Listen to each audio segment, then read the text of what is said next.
चलिए, good morning बच्चों, कैसे हैं आप लोग? चलिए, आशा करते हैं आप लोग मस्त होंगे, स्वस्थ होंगे और आप लोग की पढ़ाई जो है ना, 10th बोर्ड की पढ़ाई जो है अच्छे तरीके से चल रही होगी, है ना।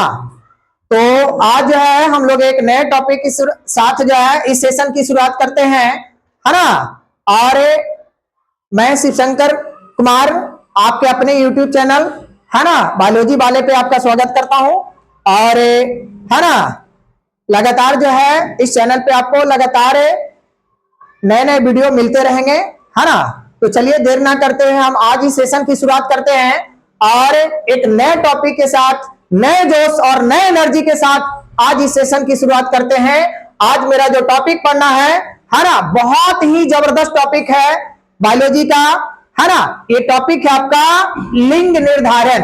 ये टॉपिक है आपका लिंग निर्धारण, यानी जीवों में लिंग का निर्धारण कैसे होता है ना, वो आज हम लोग देखेंगे।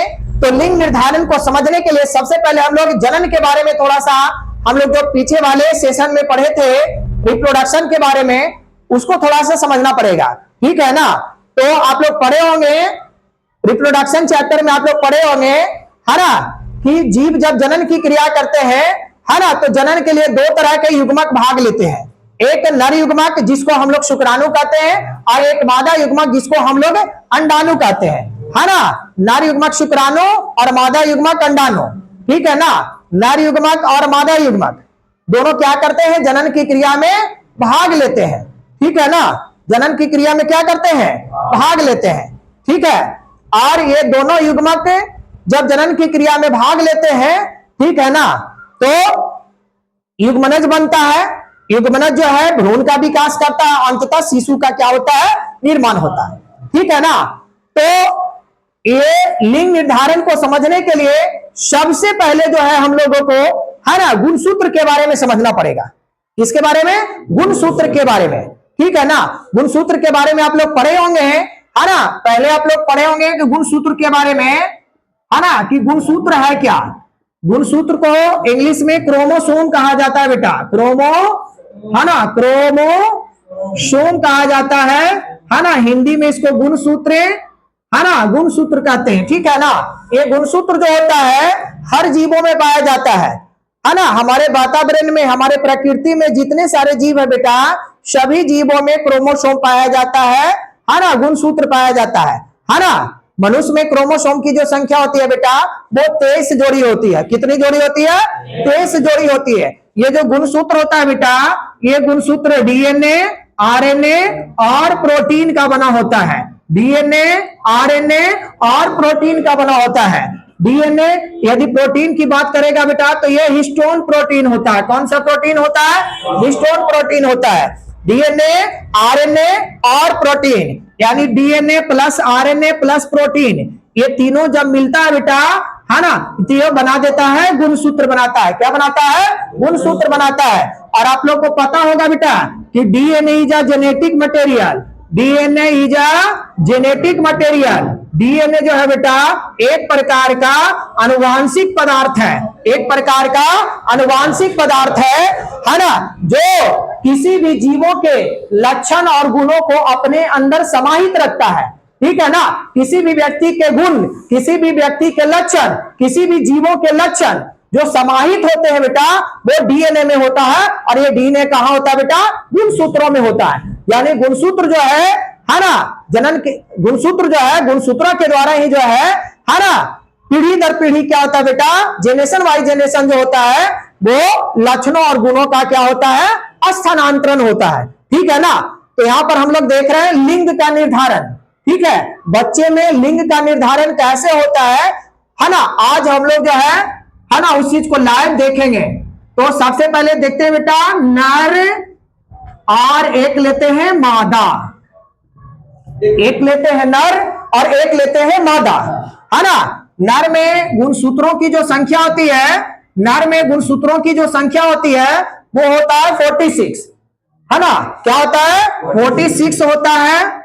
ये 46 गुणसूत्र नर में भी होता है, और 46 गुणसूत्र जो होता है वो मादा में भी होता है ना। लेकिन नर में जो गुणसूत्र होता है वो 44 प्लस XY के रूप में होता है, और ये जो होता है 44 प्लस XX के रूप में होता है, ठीक है ना। दोनों में 44 गुणसूत्र जो होते हैं बेटा, यानी 22 पेयर जो गुणसूत्र होता है वो सेम प्रकार का होता है ना। 22 जोड़े गुणसूत्र जो होते हैं ना, चाहे वो नर हो या मादा हो, दोनों में गुणसूत्र समान होते हैं, लेकिन जो 23वां जोड़ा गुणसूत्र होता है बेटा वो भिन्न प्रकार का होता है, ठीक है ना। जो सेम प्रकार का गुणसूत्र होता है बेटा उसको कहा जाता है ना, उसको कहा जाता है क्या, उसको क्या कहा जाता है, उसको कहा जाता है ऑटोसोम। उसको क्या कहा जाता है, उसको कहा जाता है ऑटोसोम, उसको कहा जाता है ऑटोसोम। और जो 23वां जोड़ा जो भिन्न प्रकार का गुणसूत्र होता है उसको कहा जाता है बेटा सेक्स क्रोमोसोम। क्या कहा जाता है, सेक्स क्रोमोसोम कहा जाता है। इसको हिंदी में कहा जाता है लिंग क्रोमोसोम। क्या कहा जाता है, लिंग क्रोमोसोम कहा जाता है। और यही लिंग क्रोमोसोम जो है बेटा लिंग के निर्धारण में भाग लेता है, ठीक है ना। लिंग के निर्धारण में जो है बेटा ये 22 जोड़े गुणसूत्र भाग नहीं लेते हैं, ये 23वां जोड़ा जो गुणसूत्र भिन्न प्रकार का होता है वही जो है बच्चे का लिंग निर्धारण करता है। देखेंगे कैसे। अब जो है बेटा जब विभाजन की क्रिया होती है तो है ना गुणसूत्रों की संख्या कितनी हो जाती है, आधी हो जाती है। गुणसूत्रों की संख्या कितनी हो जाती है, आधी। विभाजन के बाद गुणसूत्रों की संख्या कितनी हो जाती है, आधी हो जाती है ना, आधी हो जाती है, ठीक है। अब देखो, अब दोनों के बीच क्रॉस होगा बेटा, ये इसके साथ क्रॉस करेगा तो 22 दूना 44 गुणसूत्र एक साथ आएगा और x के साथ x आएगा। तो जब x के साथ x आएगा बेटा तो क्या होगा, 44 प्लस x के साथ जब x आएगा तो मादा होगा, यानी जो इससे संतान पैदा होगा वो लड़की होगा। क्या होगा, लड़की होगा। क्या होगा, लड़की होगा। अब ये फिर ये इसके साथ क्रॉस करेगा तो 22 दूना कितना हो जाएगा, 44 हो जाएगा। x के साथ जब x आएगा तो फिर ये क्या हो जाएगा बेटा, लड़की हो जाएगा। क्या हो जाएगा, लड़की हो जाएगा, ठीक है ना। देखिए ये फिर इसके साथ क्रॉस करेगा, बारी बारी से क्रॉस करेगा तो 22 दूना कितना हो जाएगा, 44। x के साथ जब 22 आएगा बेटा, है ना, तो x के साथ जब 22 आता है तो वो क्या होता है, नर होता है, यानी ये लड़का हो जाएगा। क्या हो जाएगा, लड़का।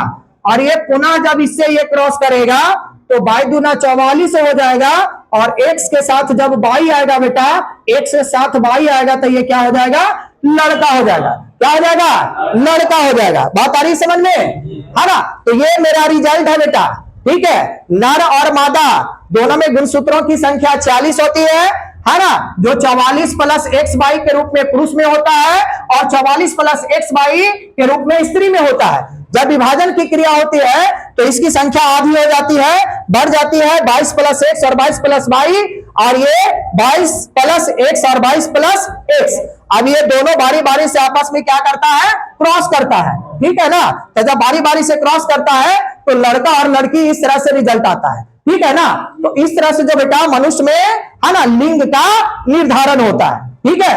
इस तरह से मनुष्य में क्या होता है, लिंग का निर्धारण होता है। तो मनुष्य में लिंग के निर्धारण के लिए जो उत्तरदायी होते हैं बेटा वो होता है क्रोमोसोम। कौन होता है, क्रोमोसोम उत्तरदायी होता है। यही क्रोमोसोम जो है ना लिंग के निर्धारण में क्या करता है, भाग लेता है, ठीक है ना।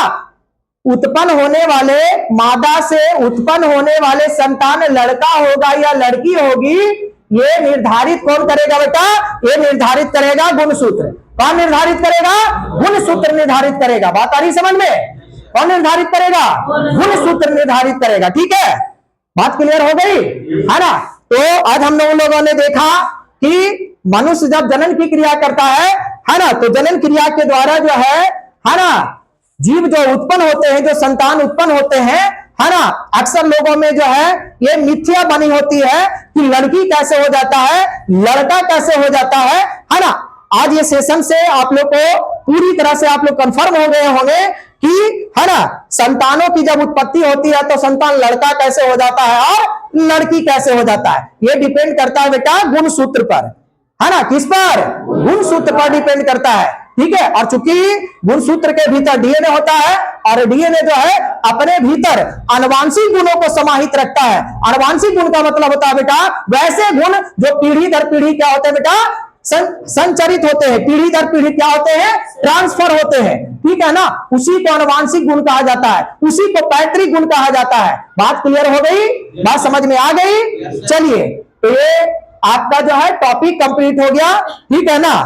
ये टॉपिक कंप्लीट हो गया। कोई कंफ्यूजन है, किसी को कोई सवाल करना है? चलिए तो फिर मिलते हैं, है ना, नेक्स्ट सेशन में, है ना। तब तक के लिए जय हिंद, जय भारत।